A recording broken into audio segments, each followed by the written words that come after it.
Здравейте на всички абонати и гости на моят канал.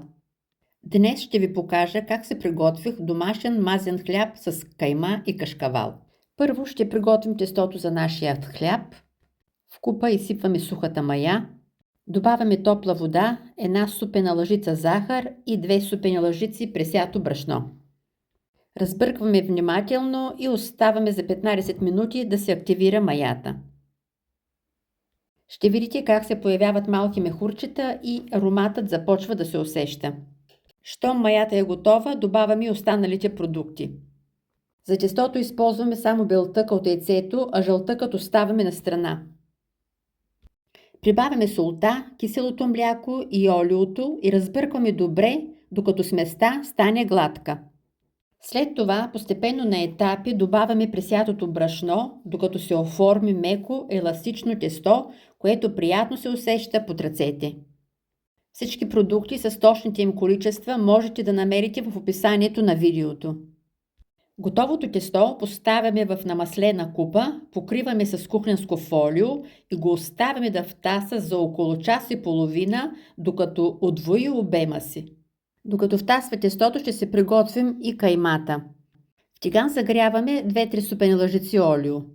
Щом мазнината се сгорещи, добавяме каймата.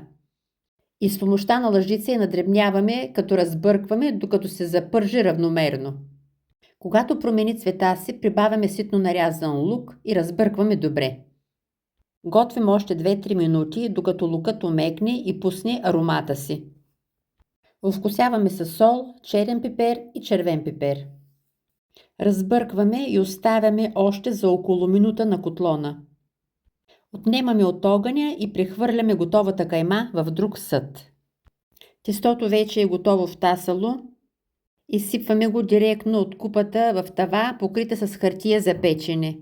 Моята тава е с размери 22 на 27 см.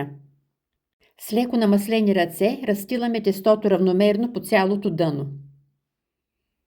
Оставяме да се почине за около 15 минути. След като времето изтече, с пръсти оформяме улей по диагонал.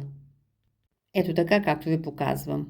При желание можем да повторим, за да станат по-дълбоки и леко по-широки. Разпределяме готовата кайма равномерно върху тестото. Към заделеният жълтък добавяме една супена лъжица прясно мляко, разбъркваме и намазваме тестото. Поръсваме с настърган кашкавал. И ще изпечем загрята фурна на 170 градуса без вентилатор или на 150 градуса с вентилатор за 25 минути, до апетитен златист цвят. След като хлябът се изпече, го изваждаме от фурната и оставяме за кратко да се охлади. Нарязваме и сервираме още топъл. И се наслаждаваме на пухкавата текстура и богатият вкус. Благодаря ви и ще се видим в следващото видео.